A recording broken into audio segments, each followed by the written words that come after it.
For those that are new here, deep dive sessions are conversations and insights that delve into our innermost workings with the aim to heal, grow, and become our best selves. So I think you're in for a treat. I'm going to dive into a few bits in a bit more in a second. But for those that don't know me, I'm your host and I'm Bronwen. I am a senior product designer at Xero, and that's based in Melbourne.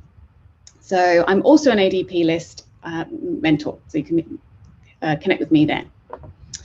So before we get started, I have a little bit to get through with regards to just a few messages and housekeeping, as always. The first one is on the 7th of April, ADPList turns 1 year old. That is a phenomenal achievement. So big well done to everyone that contributes to ADPList, and obviously a big thank you and well done to Felix, who is the man behind this, which is fantastic. To celebrate, we are going to celebrate the mentors and mentees.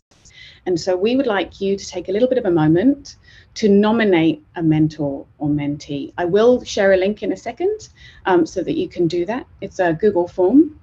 But what we want you to do, and it could be anyone on here, we want you to submit a story for one of the following categories. I'm just going to read this off. The most cry-worthy story, the funniest story of all time, the most motivational story. I feel like that's going to be a strong category. The most surprising story, the best story of the year, and the best story of the year. That's the last one. And what we'll do is we'll share these stories and kind of nominees or results at our big birthday celebration. So, yep, if you can, are the links in there. Thank you very much, Jessica. Please click on that and share any stories that you have, which would be fantastic. Okay, general housekeeping, something that I always have to do. This session is being recorded and is going to be live streamed. Throughout the session, we will be asking volunteers to come forward and share their stories. So just be mindful of that as you volunteer to kind of speak up. Secondly, as always, you're going to get the most out of this session if you partake fully. So we really ask you to just bring your whole self and just be ready to engage. In that, you may want to switch off your cameras, and that's perfectly fine, or you may want to keep them on. We don't mind, but what we do ask is just try and engage as much as you can. So today's topic, your inner critic. Is it an enemy or an ally? What is your inner critic? Is your inner critic your enemy, or is it actually your creative ally? I know mine. We will learn to identify our critical inner voice, identify some self-limiting stories, and learn a powerful meditation technique to help transform that inner voice into your creative ally.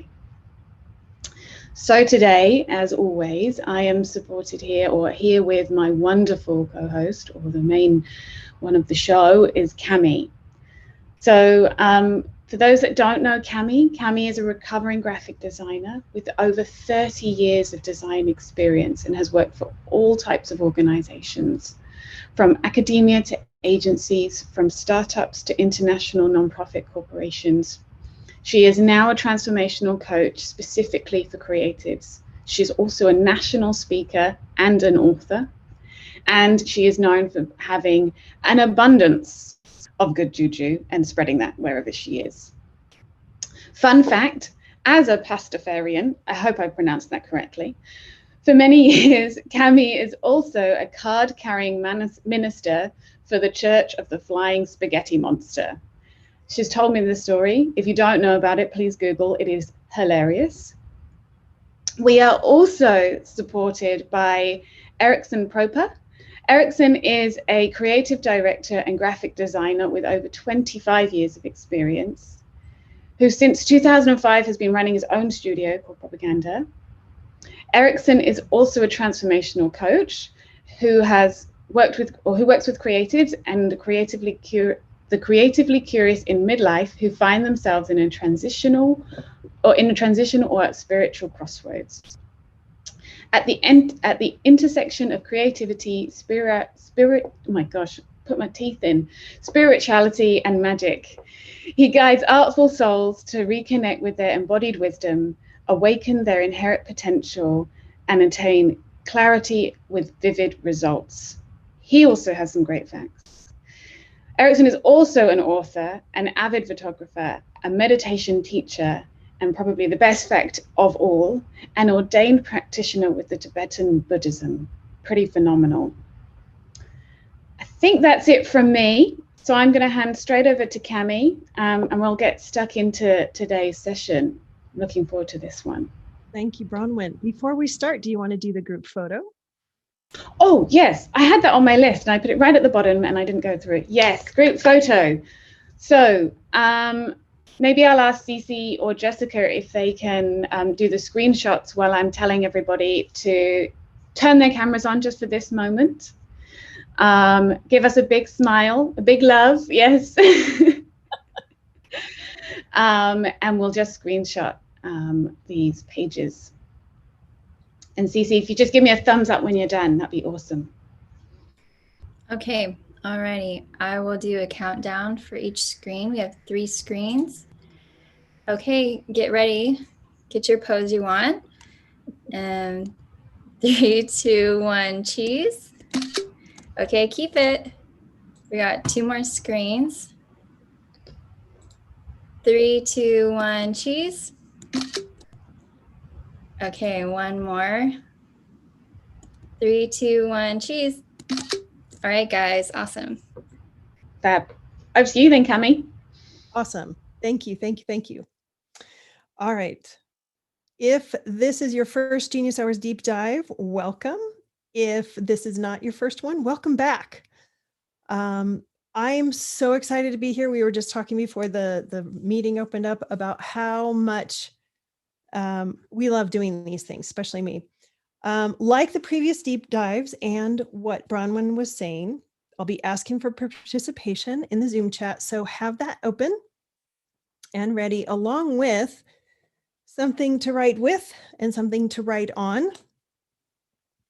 Also, I will be asking for volunteers to share your stories as we go through the exercises that I have planned for you.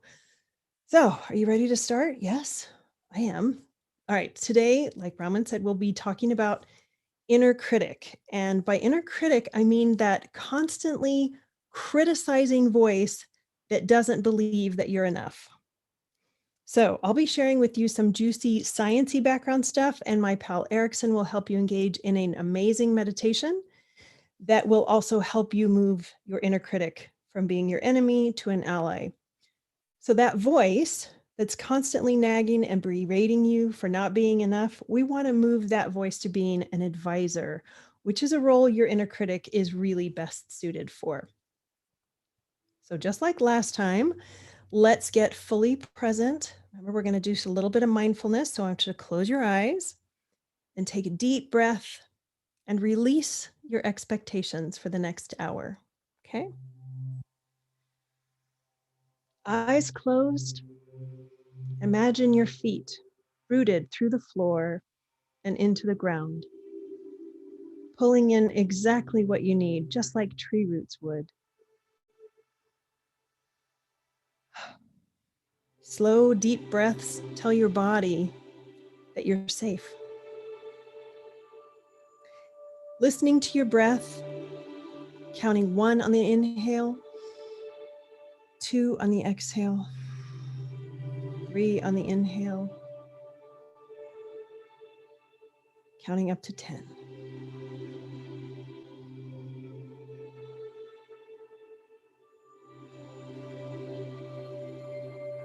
Let the day's pressure just melt away. Relax and allow yourself to become fully present.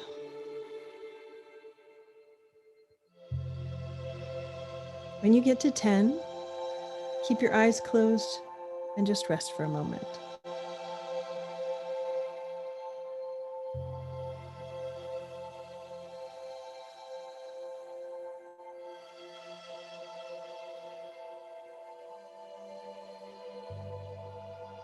One final deep breath and set your intention to allow yourself to be open and honest with yourself and to enjoy the next hour or so.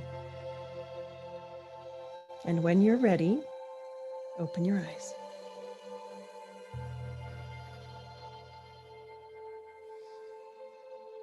Oh, that always feels so good, right?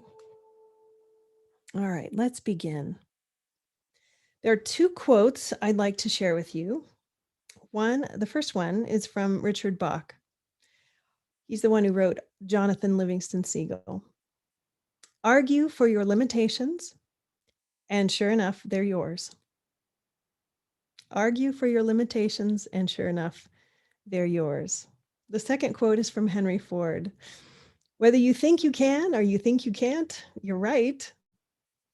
Whether you think you can or you think you can't, you're right. It's also called confirmation bias. So whatever you believe, that's what you'll find. For example, if you believe that the world is a cold and hostile place, that's what you will repeatedly find because that's what your brain has been wired to look for. But if you believe the world is full of good people doing amazing things, then that's what you'll find.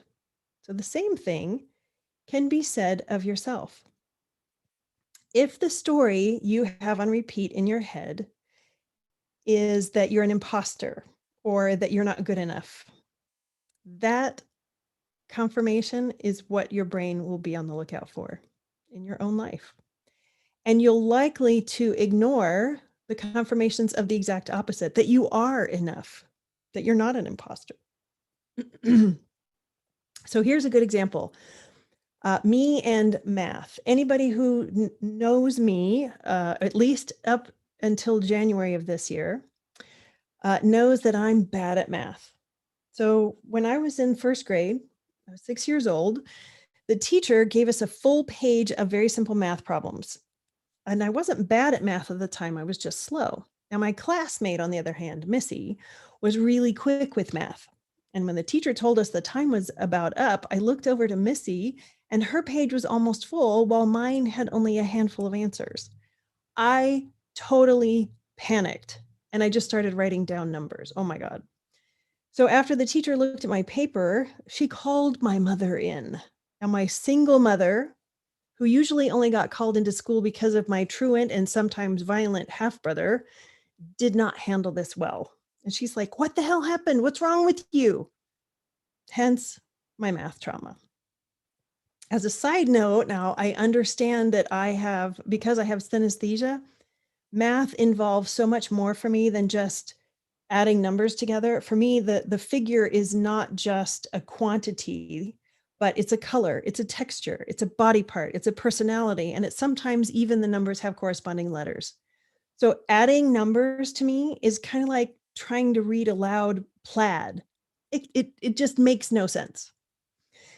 But at the time, I freaked out. I created a very deep connection between the idea of me doing math and trauma. So my inner critic told me for decades that I was bad at math. But in all honesty, that was also my inner critic telling me not to take the risk of trying math. Remember that one time you were so humiliated? You're just not good at math. It was trying to protect me from humiliation. But funny thing happens if you repeatedly tell yourself that you're not good at math, that's what your brain will believe. And that's what will become your reality. So for 46 years, I sucked at math. Argue for your limitations, and sure enough, they're yours. But you don't have to do this to yourself like I did, okay? The good news is you are not your thoughts. You are the thinker of your thoughts, right? You are the creator of your thoughts. So you're not your brain or you're not your thoughts any more than you are your brain or your elbow or your big toe, right? You're not your thoughts. You're not your inner critic. Your inner critic is a part of your brain trying not to use a bunch of energy, trying desperately to maintain the status quo, to keep you in stasis, to keep you from taking risks. So here's another way I see that kind of behavior. Oops.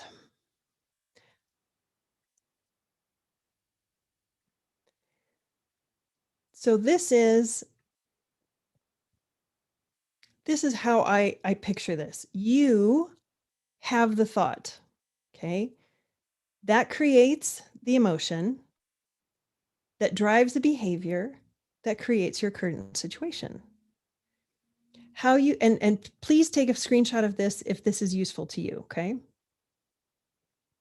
How you think and feel create a state of being when your mind and body work together. It's your mind-body connection. And with each thought, your brain makes neuropeptides that send the message to your body. Your body reacts by having an emotion.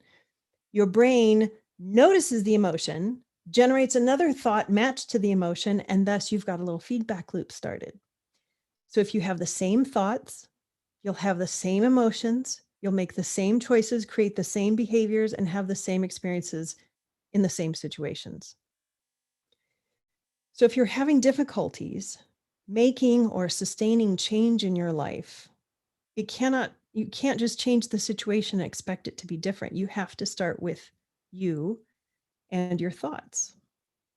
Okay.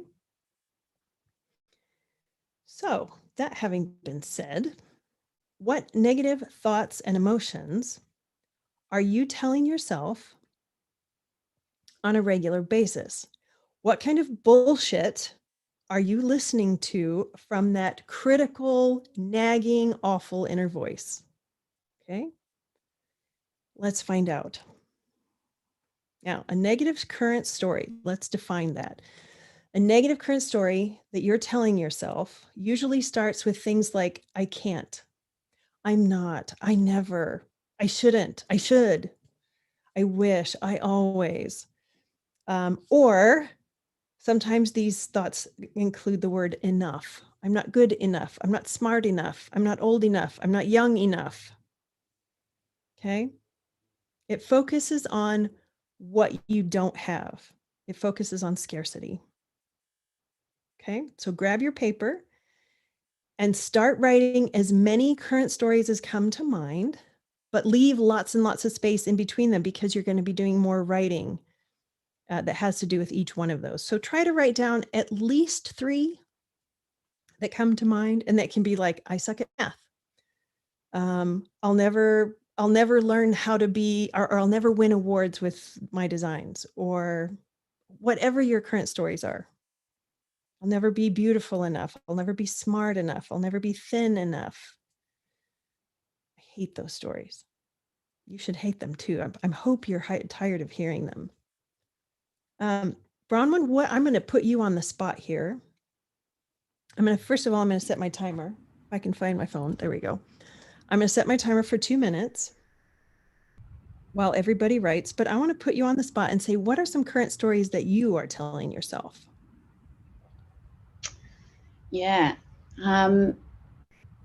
Rather than enough, I was always told that I had too much sensitivity and that I was too sensitive to a situation and that I responded in a way that I did because I was too sensitive. Rather than acknowledging maybe what had happened to have that sensitive response as such. Yeah. So that was that you're too emotional. Yeah. Which is super interesting. And now I flip between being proud of my emotions and the fact that I'm able to tune into my emotions and know what's going on. But then I question my response to something that happens every time. Is it me? Did I do it wrong? Did I make the wrong response there? Starts it on a little feedback loop of, oh God, oh geez, what's going on? Thank you for sharing. Erickson, I'm going to put you on the spot too. What is a current story that you have thought in the past that has totally held you up? Well, about 2 years ago, before I got into coaching, my thought was, I don't know what I'm going to do with the rest of my life, but I'm too old to start over again. Ooh, too old to And start this is a from career. someone who during his 20s and 30s could create a new persona every week. So it was interesting. So yeah, I leaned into that and now I'm where I want to be. Yeah, And nice. inner critic's having fun with that too. Mhm. Yeah, your inner critic doesn't go away, does it? We No, just it want does to we not. just want to tame him a little bit. Mine's a male. Awesome. Thank you for sharing. Okay, everyone else, you've got about 20 seconds. Finish up your stories that you're writing, that you're telling yourself. Anybody else like to share? Not yet? Okay. No worries. All right, that was our timer going off. Okay. So of the stories that you wrote down, which one or two zing the most? Like you feel just horrified, like, oh God, I can't believe this is me. I can't believe I'm listening to this. Like for years, I thought, okay, my hair is too white. I need to color my hair. I shouldn't have gray hair. What ladies have long gray hair? Oh my God. Would anybody like to share? I can't see everyone, so if you, I'm sure the team can request.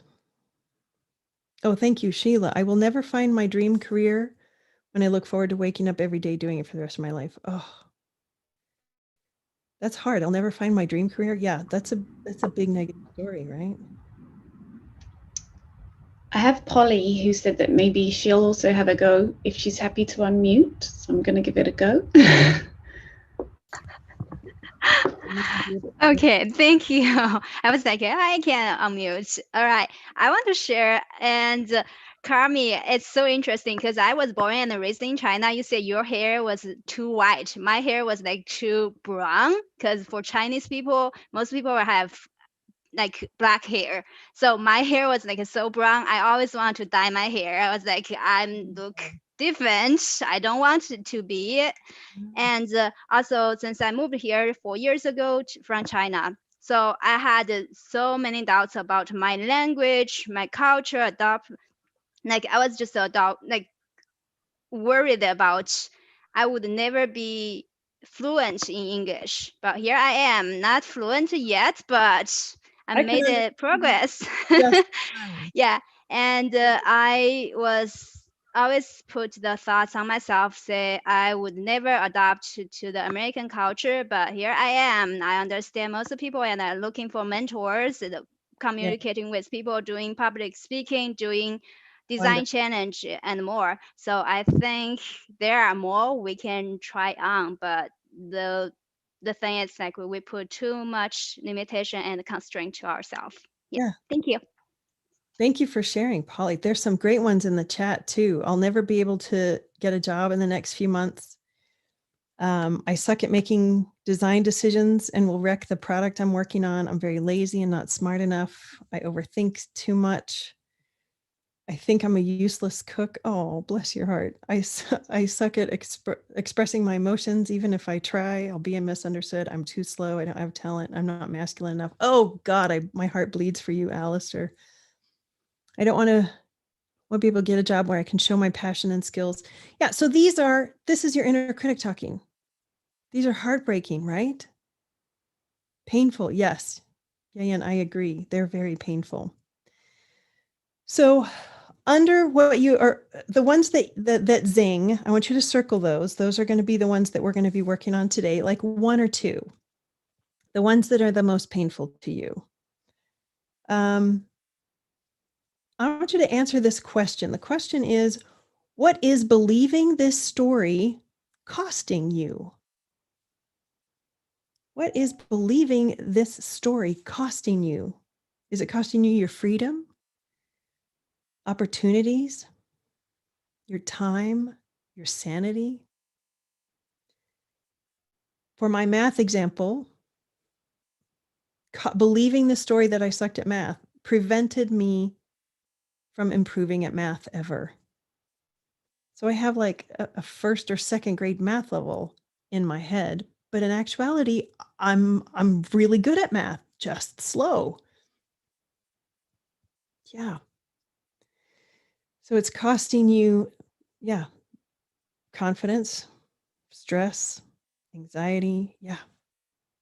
Yeah. But there's a reason that you believe those stories. There's a reason. There is some kind of benefit that you're getting from believing those stories. Is it easier? Safer? So under that, believing what that story is costing you, I also want you to write, what's the advantage of believing that story? Is it safer? Is it easier? Is it you don't have to worry about it? You don't actually have to do it? Like for me, not doing math, I never had to do math because, oh, I don't do math. I suck at math. When the bill came, I'd hand the bill to somebody else. Can you do the math? I can't do the math. I don't know. What's the tip? I don't know. That's kind of a benefit. Some of the comments here, yeah. Avoidance, peace of mind, afraid to try, feel safer from facing rejections. Yeah. If you don't try something, you won't get rejected. If you don't try something, you can't fail, right? You complete avoidance of failure, but it's also complete avoidance of growth. It's easier in the short term, but anxiety in the long term isn't worth it. You're absolutely right, Sheila. Yeah, and it feels safer to play small, right? So I want you to know something. The majority of these stories are lies your inner critic has told you. Kind of makes you want to punch him in the throat, right? For being so mean to you. Feels like he or she is your enemy, constantly bullying and berating you. I know my inner critic's a man. It's male. His name is Cruella, but that's another story. But understand that your inner critic is a defense mechanism. It prevents you from taking risks. It prevents you from challenging the status quo, from changing or growing or taking risks. It's keeping you safe, right? Safe, and I say safe in air quotes. But it's also, your inner critic has also allowed you or reminded you to put clothes on when you leave the house. So your inner critic has a job, and it's a good job, and it's good to put clothes on before you leave the house. Your inner critic has come into play several times when you have that gut feeling of, oh, this situation isn't safe, or this person isn't trustworthy. And your inner critic is saying, oh, I don't know, this is sketchy. And that's when you learn to listen to that. But when your inner critic is saying, don't take any risks, don't do anything outside the status quo. What's everyone else doing? Just do that. Just do the absolute minimum. You look at other people's portfolios to find out, okay, what's everyone else doing? Because that's safer, right? But if you want to become a new and better version of you, one who believes in those big, juicy goals, who tries new things, who has permission to fail, as well as permission to succeed, you cannot believe those old, worn out stories and still become the new you. Okay. So we know from studies on the human mind that beliefs really are just thoughts on repeat, right? So I want to show you, okay, I've got too many windows open here. I want to show you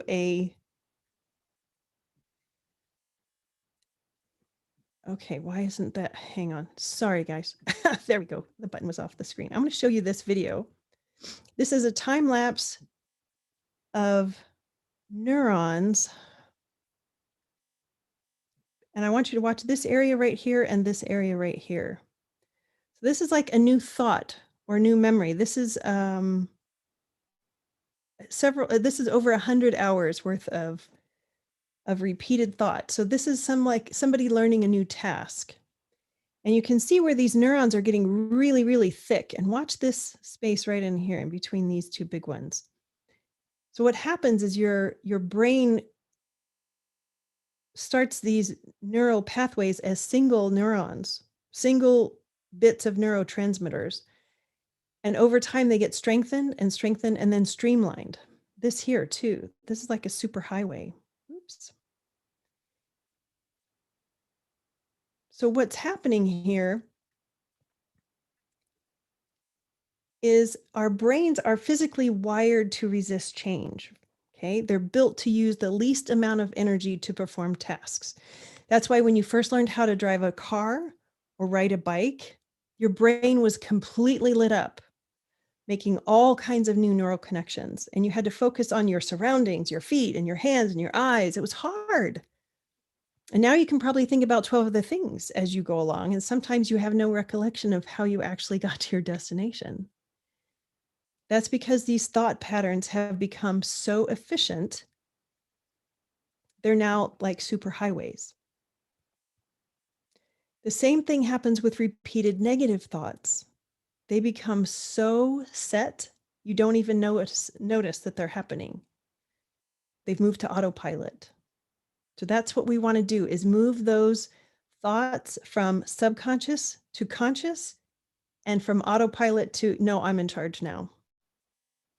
So to jump out of that thought pattern, out of that rut, and into a new and better one, you either need a big old jolt of emotion, which is really hard to just summon, or the simple repetition of a new thought. Okay, that's why daily affirmations actually work if you're repeating them multiple times a day. Science. So, what are some new stories you would like to believe? Okay, look at those that you circled specifically and write a new story that you would like to have on repeat instead. And so, for example, like me, instead of saying, oh, I suck at math, I can say very confidently that I'm getting better at math because I can do it in my head now. And it's only been since January since I've tried. And if I can do it with this old brain, you can do it. Okay, I'm going to set the timer again for 2 minutes. And I want you to think about these new stories, how these new stories are better. What new stories do you actually want to have on repeat so that they become a belief? Okay, the Autobahn of our head. Yes. Yeah. All right. Bronwen, what is a better story that you'd like to have on repeat that kind of cancels out that first one that you told me? I think mine is that my sensitivity actually gives me a great ability to empathize and understand other people's emotions. Yeah. That's a great one. Yeah, because it's true. Very much so. And Erickson, how about you? What's a new story that kind of counteracts that first one that you told me? It's a mantra that I have right here on my computer, and I look at it every single second. Things are always working out for me. That's so good. That's been my mantra this year, and I'll be damned if things just haven't worked out for me. But I'll also share my mantra of 2021 if you'd like. Yeah? Do epic shit. Oh, I love it. Love it.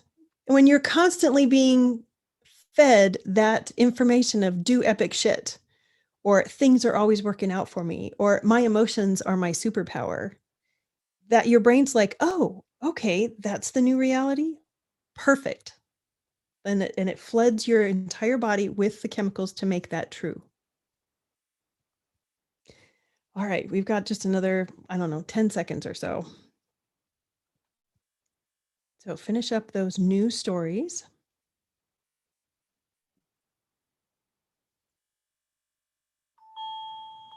Okay.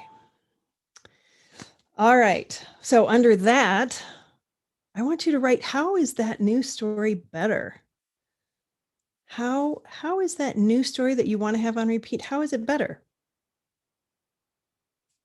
My story about math. This new story allows me to become better at math. It shuts off that inner critic part of me that says, you can't. You can't. right? How are these new stories better? Another thing that you can answer under that is, what are the advantages of believing these new stories? Mine is, I actually have become better at math. Holy crap. I can do percentages in my head. I can do addition and subtraction, and sometimes even multiplication in my head. Just takes me a while, but I can do it. And I'm certainly better than I was for the past 46 years. All right. So all that having been said, you have old stories we know that don't serve you. We have new stories that definitely do. How can you start demonstrating those new stories starting today? What's a way that you can show the world that this is your new story? And sometimes showing the world is just saying it to yourself. So for me, trying to do math in my head instead of defaulting to saying, I'm not good at math. So I give you this exercise that you can repeat as often as you want. You can do it at a slower pace sometime after this. Take your time and explore your inner world, because that's where growth happens. Self-knowledge is everything. So what did you learn about yourself? Would anybody like to share? Anybody have an aha moment?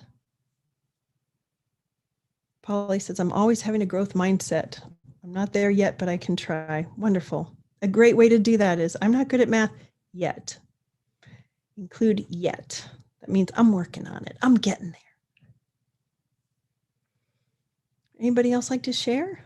I would love to hear your story. I wish I could see you all at once.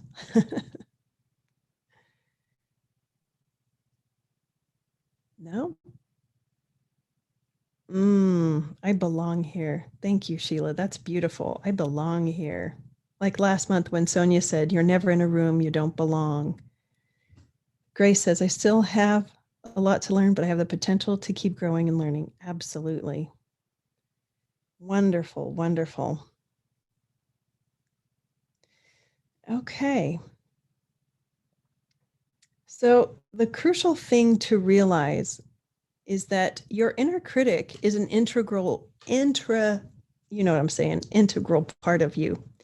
It's a big part of you. You cannot live a life of abundance while you're secretly hating or loathing that part of yourself, or letting fear make your decisions.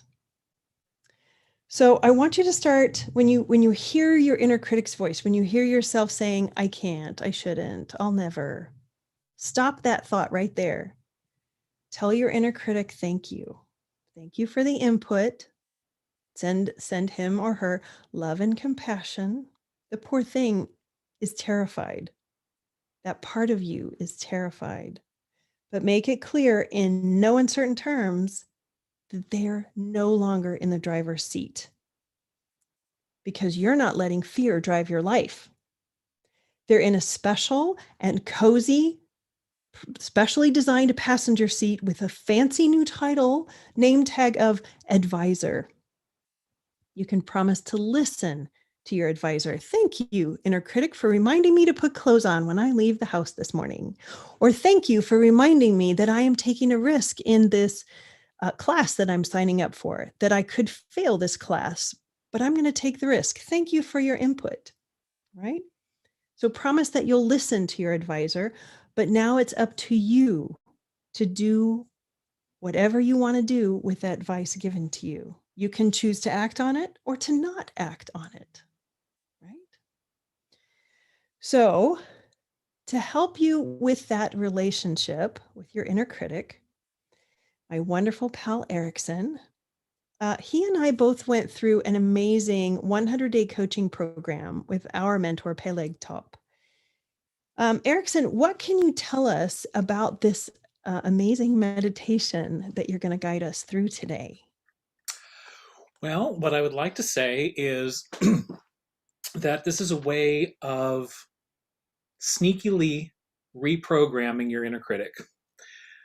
Because at the end of the day, as you'd said, that I like to look at the inner critic as a protector, but he's protecting the wrong things. He was protecting me when I was a kid, but that doesn't work for me now. So part of this journey is just to take responsibility.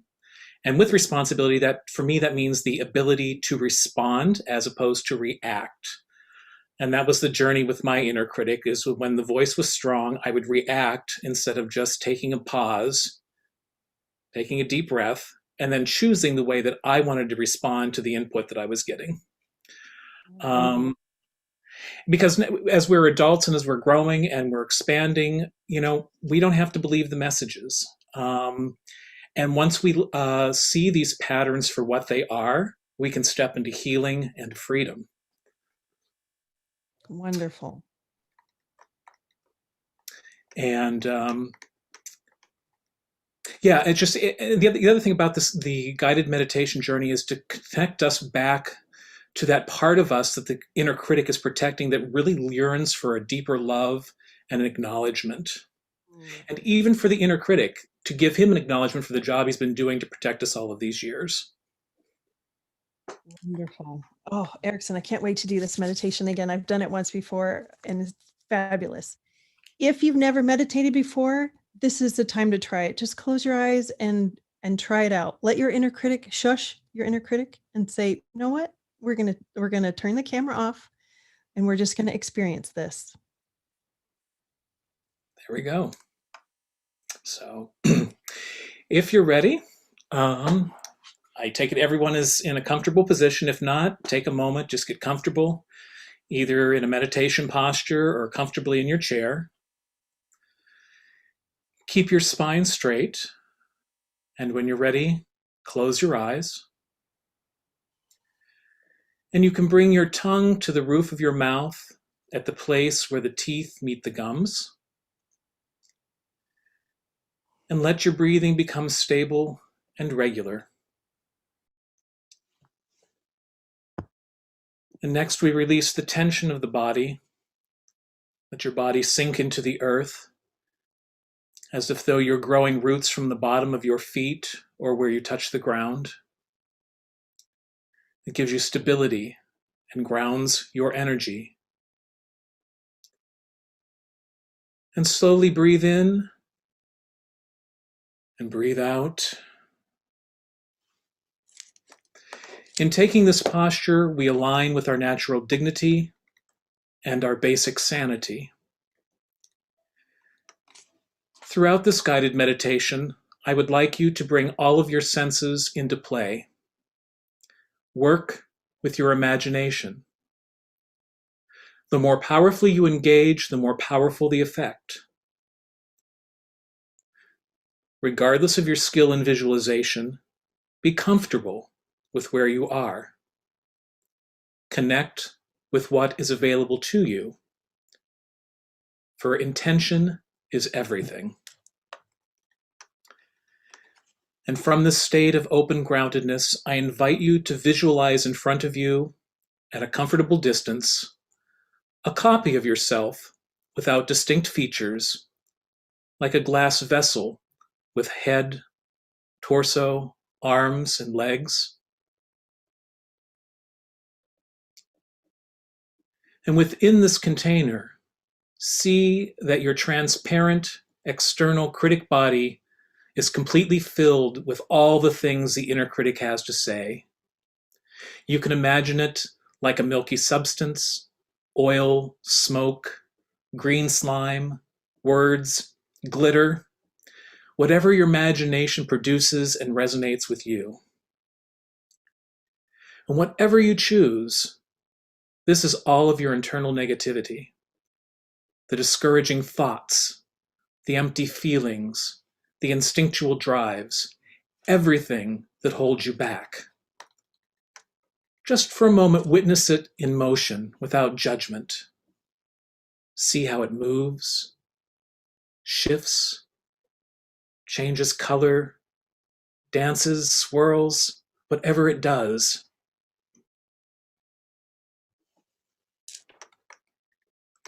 And in the meditation,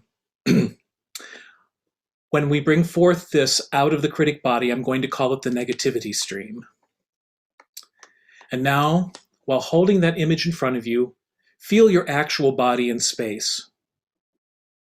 Feel your head, your arms, your legs, and imagine it too becoming transparent.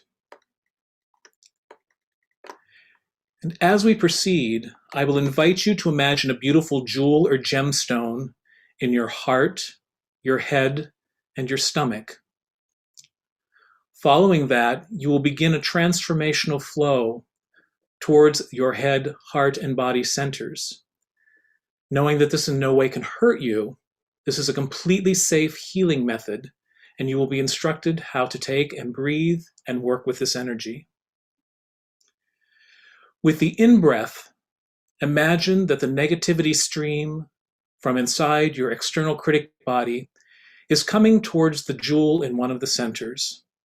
And before it touches you, several inches outside of your body, this stream hits a protective field around your body and is transformed into flowing waves of light that stream back to the critic body and start to fill it. This whole process will be like a filter. You will transform the negativity stream into light, which will in turn fill your critic body and push out its negativity. And as you continue to do this, the amount of the negativity stream in your critic body becomes less and less as it is emptied out. And so we'll begin with the head center. In your head, imagine a clear, luminous, tear-shaped diamond. It is beautiful and reflects light into everything. And now, with a deep in-breath, start a stream from the external critic body towards the jewel in your head. And as it comes and reaches that beautiful jewel, with your exhale, slow and deep, let light stream back into your critic body as a healing medicine. With your in-breath, bring the negativity stream towards the diamond in your head. And with a slow, deep exhalation, see this transformed negativity stream flow back as light into your critic body as healing medicine. Continue the in and out breaths as you feel comfortable. The head is the seat of our intellect and thinking. It is also the seat of our fear, our anxiety, and greed.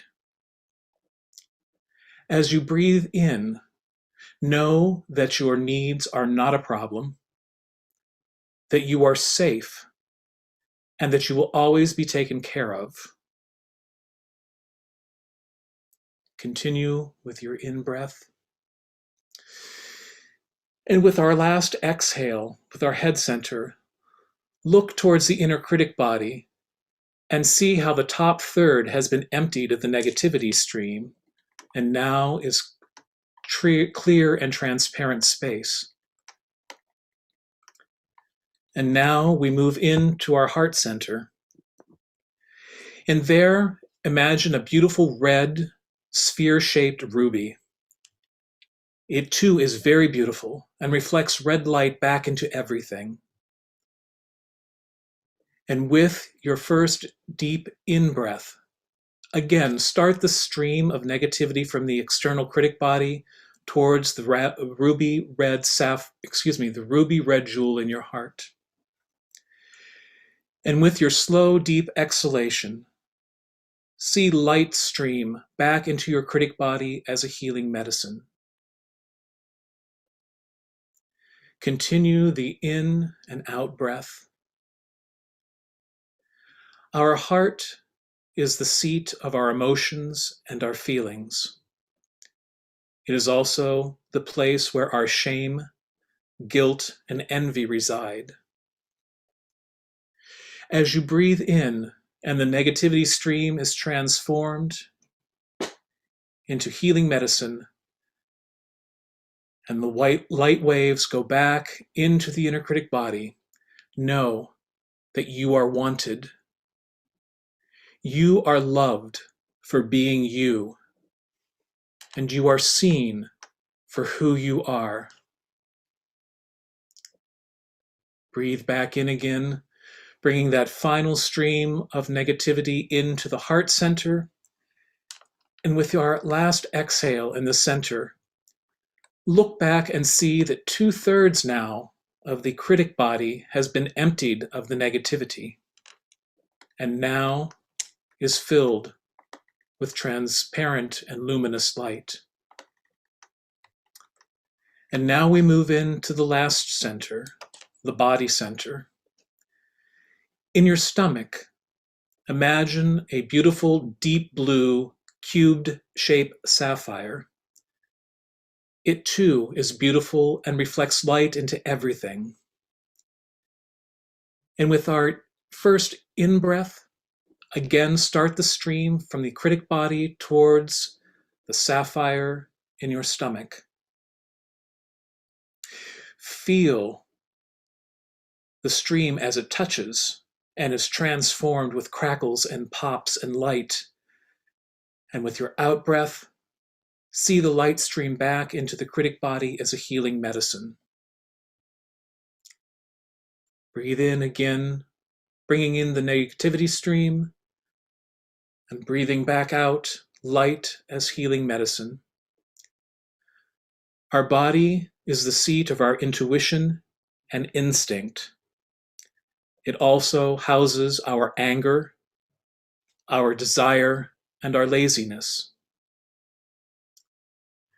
With the in-breath, again bring that remaining parts of the negativity in, and with the out-breath of the light streaming back as healing medicine, know you will not be betrayed. Know that you are good. Know that you matter and that you are enough. And now with our last exhale, look and see that the critic body has been completely emptied of all of its negativity. It now glows and reflects light back, as itself is a precious jewel. Through this meditation, you have emptied the critic body of its negative messaging. You are reprogramming it with love by allowing it to be seen, to be heard, and to be acknowledged. And as it really is not separate from yourself, I invite you to begin to visualize it and your actual body moving toward each other and beginning to merge. And at the points where they touch and intersect, imagine torrents of rainbows and rainbow-colored lights fill the entirety of the space around you. Continue with your in and out breaths and see the deepening integration of your two bodies. Continue with your breath, following it until the two bodies have fully merged together in one, into your body, in space and time, as you are seated here. And now, bring both bodies into full integration. They have merged. And with a final in-breath, simply rest in awareness. Let go of all the imagery. Let go of all of your thoughts. Simply rest. Notice without judgment. And relax into this space. And when you are ready, slowly begin to return to waking reality. And when you are comfortable, open your eyes and join me back here.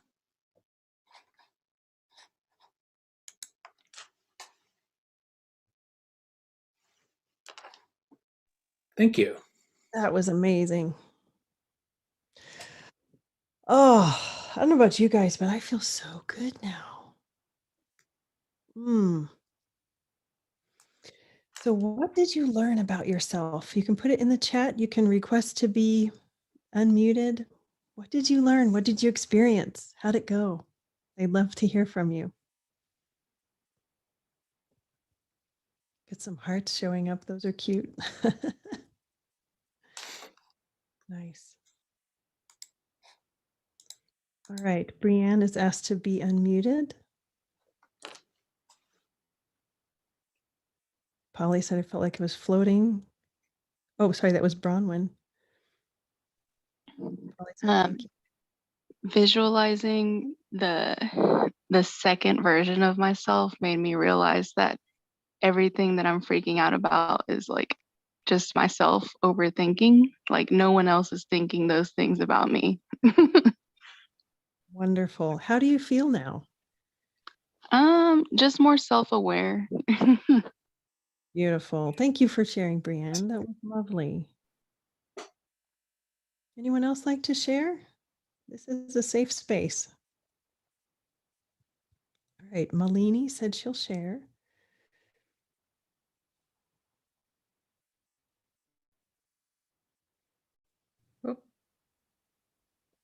Okay. Hello? Go. Okay. Oh. Yeah, like really visualizing the critic. I immediately pictured, have you seen the Princess Mononoke by Miyazaki? If anyone's seen that, those toxic worms that are like eating the animals. Like I couldn't remember where I had seen that, but I immediately like just saw it filling up with those toxic worms. And I just realized like how toxic all my negative thoughts have been, like just affecting me. And like I know that it's something I'm working on, but for some reason this visualization just really like seeing it and then picturing like in the movie how they also like when the boar is saved. Sorry if you haven't seen the movie. When the boar is saved and they like die and fall away, like that's kind of what I was picturing with the light. And so that was like really powerful for me to have that immediate association with those worms and then be like, this doesn't serve me anymore. Like I need to get rid of these. Yes.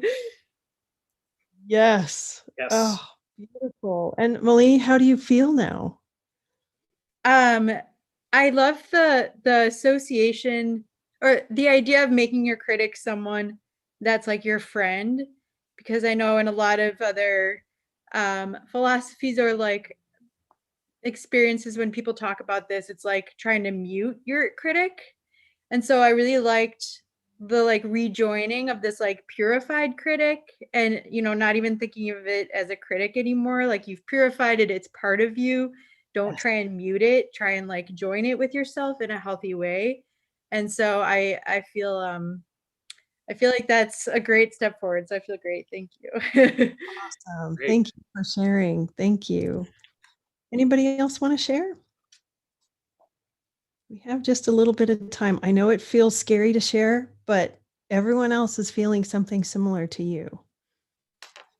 Or even if one other person and you're brave enough, yeah. Feel free.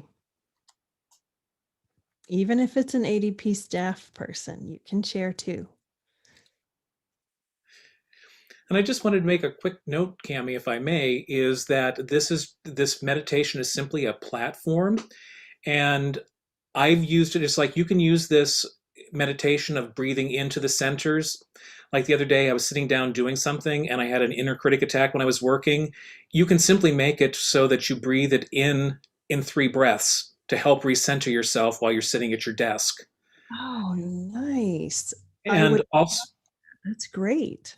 so you can do that. You can also bring feelings into it, as we were talking about. If you're feeling shame or guilt or any of those things, work with the sensations as well with the visualization. Bring that emotional content in and makes it more powerful.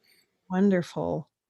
So Erickson, what do you think are some ways that we can actually make our inner critic our ally, besides making giving him or her the title of advisor and giving, a little attention and some credit. What are some additional ways that we can make our inner critic our creative ally? I like to use, we've all heard of movie and food critics, and they have a good job to perform. And they might point out some things, but I know that if there's a new Indian restaurant in town, I really don't care what the food critic has to say. I'm going to go experience for myself and see if I like it, and then find out if the critic was actually right. So with that experience, a couple ways you can do this is, one, when I'm writing, my inner critic, when I'm writing my first draft, loves to get in the way, tell me what I'm doing wrong, what I should be doing here, where the period isn't being placed, why the T isn't being crossed. And I'm just like, you know what? Let me get through the first draft, and when it's done and we're going to review it, you can tell me whatever you want, because you're probably going to have a few things that I didn't see before. But wait till I get done with my first draft. This is my playground. You can come for a play date when I'm done. So that would translate well into designs or photography or and writing and coding and all kinds of things. Oh, that's marvelous. That's a great way. Anything else? Any other ways you have that we can think of? The other thing with the inner critic is, when we have a place of integration with the inner critic, you can take and use a line, and this is from my Enneagram training. It's just like, there's a phrase, are you above or below the line? And what that means is, are you in a space of responding from love, or are you in a place of reacting from fear? And what I try to do is maintain a space of curiosity and openness and playfulness is my initial experience, because if I create that space and I'm not afraid to fail and I'm afraid to explore, then I can really explore those options and then allow the inner critic, again, when I'm done, to come in and say, hey, this might work, this might not work. And to get into that place where it's just like, okay, and if you think it's not going to work, don't tell me it's not going to work. Give me a concrete example of why this isn't going to work. I really want to get down into the nitty-gritty.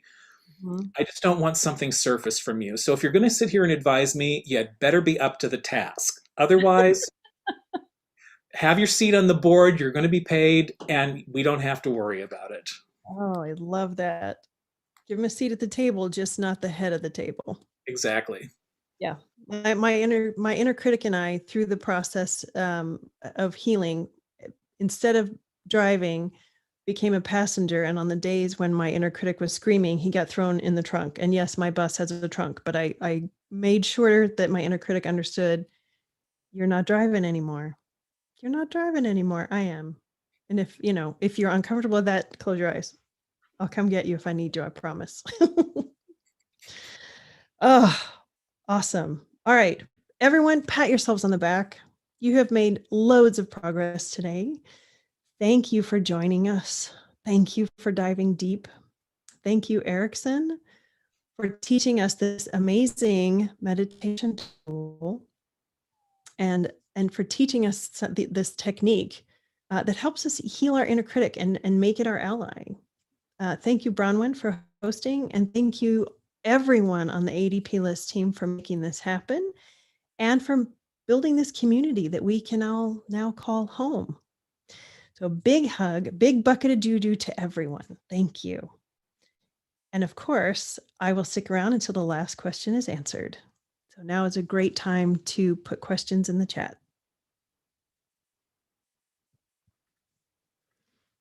Thank you, everyone. You're welcome. You're welcome. You're welcome, Bronson and Patricia. If you'd like to unmute yourself, put your proverbial hand up and you can ask away. How do you calm yourself while dealing with your inner critic? I would say breathing is my best advice there. Breathing. Learn the sound of your inner critic's voice. Learn to separate it as, okay, that's my advisor talking. Erickson, you have any advice on that one? Stop. Immediately when recognize, stop. Breathe. Mm-hmm. Bring awareness to the body. Sometimes the inner critic will give you little cues by where you feel energy in the body. Follow them. Mm. And the other is never react. Give yourself space until you feel comfortable to respond. Oh, nice. Nice. Yeah, respond, don't react. Nice. All right. Is talking to your inner critic out loud helps? Or is that heading towards dangerous and unhealthy discussion? Well, you know what, Sarah? I have had lots of conversations with my inner critic on paper. It helped me to use one color pen for what I thought of as me and one color pen as my inner critic. And I just allowed whatever to come up. I mean, it's both me, but giving myself the space to react and speak, air quote, speak as my inner critic was really, really helpful. Journaling will definitely help with that. How do you know whose voice is whose? I feel like I interpret my inner critic as me, and it's hard to differ who's thinking. I would say grab a journal and start writing. I think that's going to be your best advice. That's a great question. At first, it's hard to tell. I mean, I always thought my inner critic was me and me not believing. But as I said earlier, we are not our thoughts. You are the you that's separate from your thoughts. And if you're having a thought that's saying you can't do this or you're not enough, that's a layer on top of who you are. I would say start duke it out on a journal page. Erickson, you have anything to add to that one? I wholeheartedly agree with that one. That one will bring up some really interesting stuff.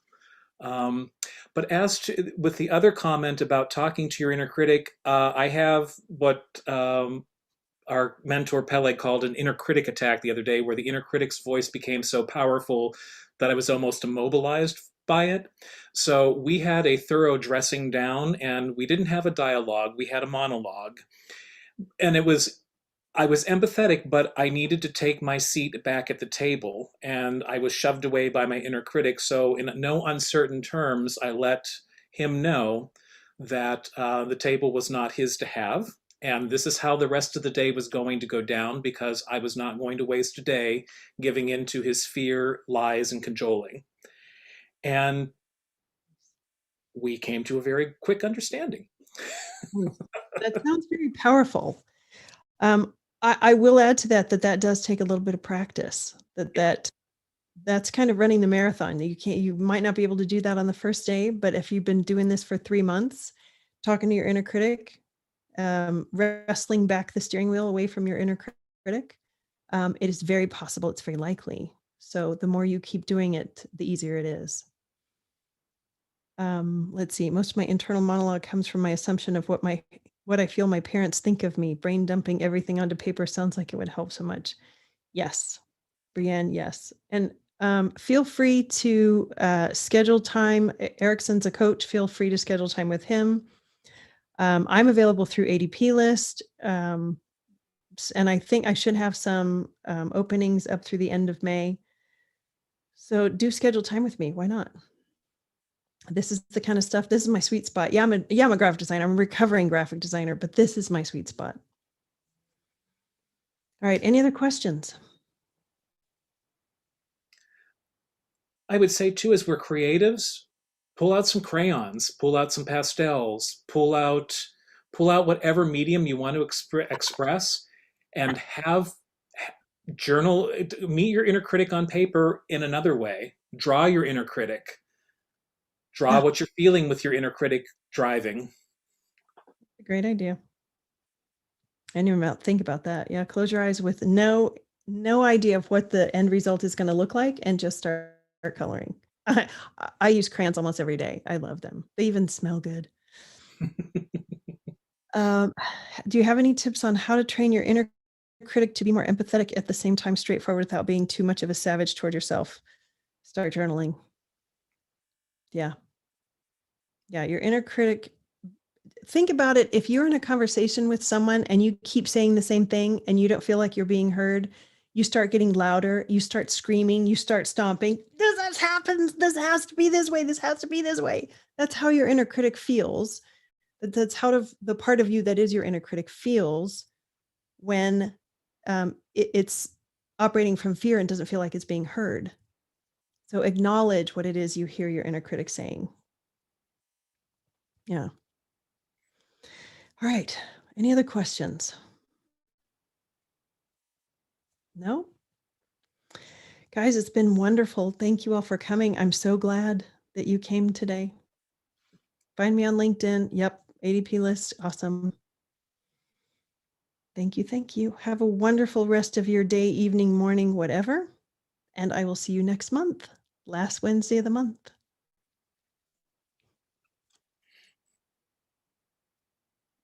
Yay. You're welcome. You're welcome.